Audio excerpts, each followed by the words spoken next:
সপ্তম শ্ৰেণীৰ ছাত্ৰ-ছাত্ৰীসকল, তোমালোকক আজি সমাজ বিজ্ঞান বিষয়ৰ 9 নম্বৰ পাঠৰ ভাৰতৰ জলবায়ু, প্ৰাকৃতিক উদ্ভিদ, কৃষি আৰু জনসংখ্যা এই বিষয়ক পাঠটিৰ দ্বিতীয় অংশতে আগবঢ়াম। তোমালোকে মনোযোগেৰে ভিডিঅ'টো চাবা আৰু ভিডিঅ'টো চোৱাৰ পিছত তোমালোকে পাঠ্যপুথিখনৰ এই অংশটো পঢ়ি ল'বা। কেইবাবাৰো পঢ়িবা, তেতিয়া কথাখিনি বুজাত সুবিধা হ'ব আৰু ভিডিঅ'টো পাৰিলে কেইবাবাৰো চাবা। আজি আমি এই পাঠত দ্বিতীয় অংশটো আগবঢ়াম আৰু তাত আমি ভাৰতবৰ্ষৰ বৃষ্টিপাত সম্পৰ্কে আলোচনা কৰিম। অৰ্থাৎ ভাৰতবৰ্ষত বৰষুণৰ পৰিমাণ ক'ত কিদৰে কেনেকে বিস্তাৰিত হয় সেইখিনি কথা আমি আলোচনা কৰিম। তোমালোকে মনোযোগেৰে ভিডিঅ'টো চাবা।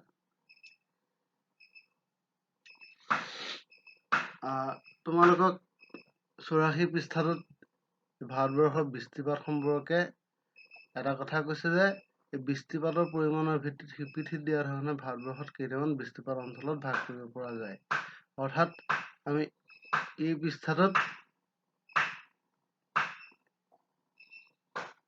বৃষ্টিপাতৰ বিষয়ে একো কোৱা নাই, কেৱল পিছৰ পৃষ্ঠাটোত বৃষ্টিপাত এটা অঞ্চল কেইবাটাও অঞ্চলত যে ভাৰতৰ বৃষ্টিপাত কি ধৰণে হয় তাক ভাগ কৰা হৈছে, সেই কথাটো পিছৰ পৃষ্ঠাত দেখুৱাইছে। তোমালোকে মনোযোগেৰে চাবাচোন। ইয়াত 3টা ভাগত বিভক্ত কৰিছে।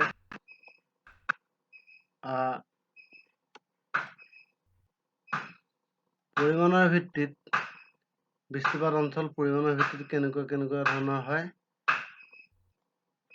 তাৰপিছত বাৰ্ষিক বৃষ্টিপাতৰ পৰিমাণ, তাৰপিছত বৃষ্টিপাত হোৱা ঠাইসমূহৰ নাম।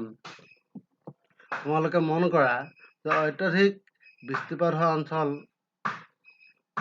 সেইটো অঞ্চল বৃষ্টিপাতৰ পৰিমাণ প্ৰায় 200 চেণ্টিমিটাৰৰ অধিক। অৰ্থাৎ বছৰেকত 200 চেণ্টিমিটাৰতকৈ অধিক পৰিমাণৰ বৰষুণ হ'লে সেইটো হ'ব অত্যাধিক বৃষ্টিপাত হোৱা অঞ্চল। আৰু সেই অঞ্চলৰ ভিতৰত পৰে পশ্চিম উপকূলীয় অঞ্চল। পশ্চিম উপকূলীয় অঞ্চলৰ ভিতৰত তিৰুৱনন্তপুৰমৰ পৰা মুম্বাইলৈ এই অঞ্চলটো পশ্চিম উপকূলীয় অঞ্চলত পৰে আৰু সেই অঞ্চলত বৃষ্টিপাতৰ পৰিমাণ 200 চেণ্টিমিটাৰ অধিক হয় আৰু অত্যাধিক বৃষ্টিপাত হোৱা অঞ্চল হিচাপে ই পৰিগণিত। তাৰপিছত আমাৰ অসম পৰিছে, মেঘালয়, নাগালেণ্ড, মিজোৰাম, অৰুণাচল প্ৰদেশ, ছিকিম, মণিপুৰ, ত্ৰিপুৰা আৰু কিছু অংশ পশ্চিমবংগৰ উত্তৰ পূব ভাগ। অৰ্থাৎ উত্তৰ পূৰ্বাঞ্চল অত্যাধিক বৃষ্টিপাত হোৱা অঞ্চল। ভাৰতবৰ্ষৰ উত্তৰ পূৰ্বাঞ্চল অত্যাধিক বৃষ্টিপাত হোৱা অঞ্চল। অসম, মেঘালয়, নাগালেণ্ড, মিজোৰাম, অৰুণাচল, ছিকিম, মণিপুৰ, ত্ৰিপুৰা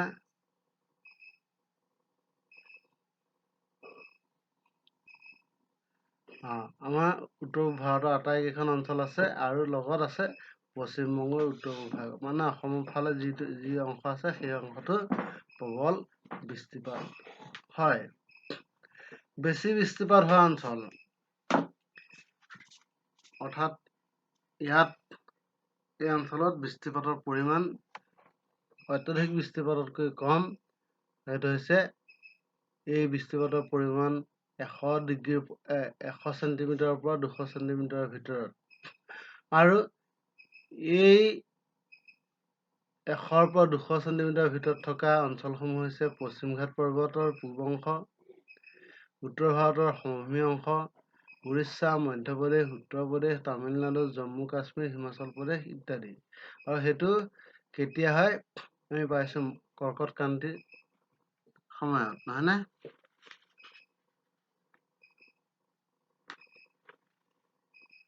মকৰক্ৰান্তিৰ সময়ত হয় এই পশ্চিম ঘাট পৰ্বতত। পূৰ্ব ঘাট পৰ্বতত মকৰ সংক্ৰান্তিত হয়। আৰু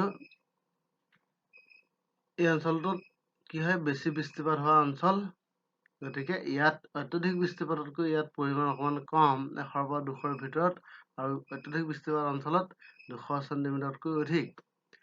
তাৰপিছত আহিল কম বৃষ্টিপাত হোৱা অঞ্চল।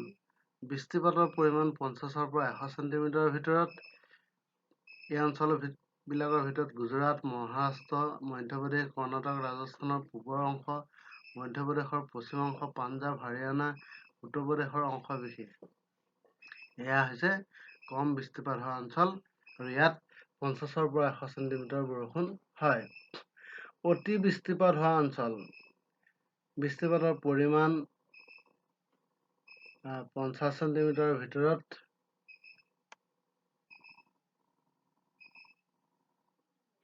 আৰু এয়া হৈছে ৰাজস্থানৰ পশ্চিম অংশ, কচ্ছ আৰু লাডাখ। এইখিনি হৈছে বৃষ্টিপাতৰ পৰিমাণ আৰু ভাৰতৰ বৃষ্টিপাত হোৱা অঞ্চলসমূহ। ছাত্ৰ-ছাত্ৰীসকল, এতিয়া আমি ভাৰতবৰ্ষৰ তাপমাত্ৰা সম্পৰ্কেও আলোচনা কৰিব পাৰোঁ। ভাৰতবৰ্ষৰ তাপমাত্ৰা কি কাৰণত তাৰতম্য ঘটে তোমালোকে বাৰু জানিব পাৰিছানে? কি কাৰণত হয়? বতাহৰ কথা আমি ক'লো।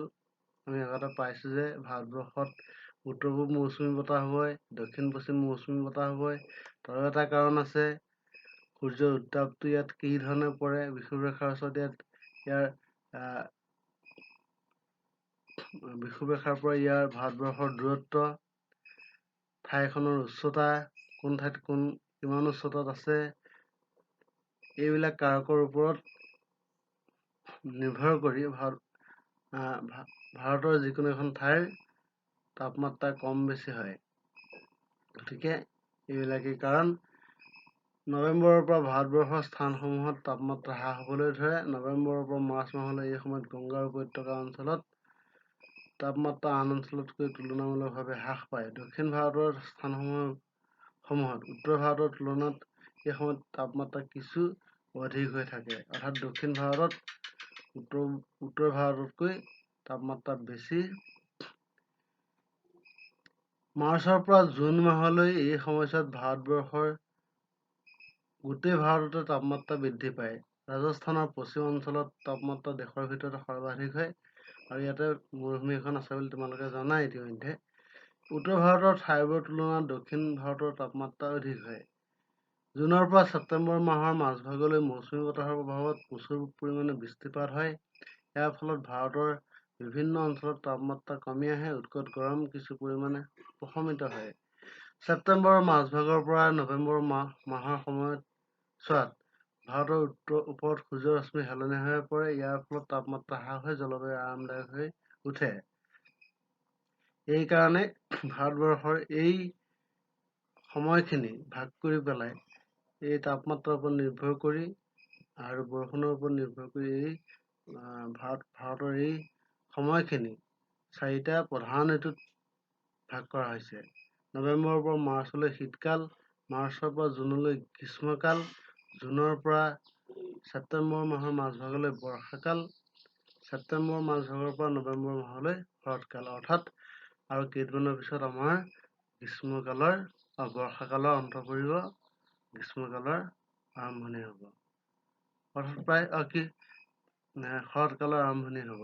বৰ্ষাকাল প্ৰায় যাওঁ যাওঁ হৈছে। আমাৰ বৰ্ষাকাল প্ৰায় যাওঁ যাওঁ হৈছে আৰু শৰৎকাল আৰম্ভ হ'বৰ সময় হৈছে।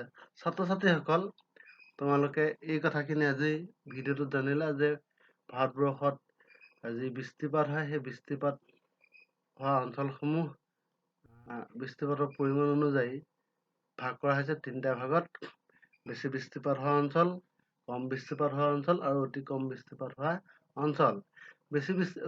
অত্যধিক বৃষ্টিপাত হোৱা অঞ্চল বিলাক কেনেকুৱা যে 200 চেণ্টিমিটাৰ অধিক হয় বৰষুণ, আৰু সেই অঞ্চলৰ ভিতৰত আমাৰ অসমকে ধৰি উত্তৰ পূৰ্বাঞ্চলৰ আটাইকেইখন ৰাজ্য পৰিছে, লগত পশ্চিমবংগৰ এটা অংশ পৰিছে।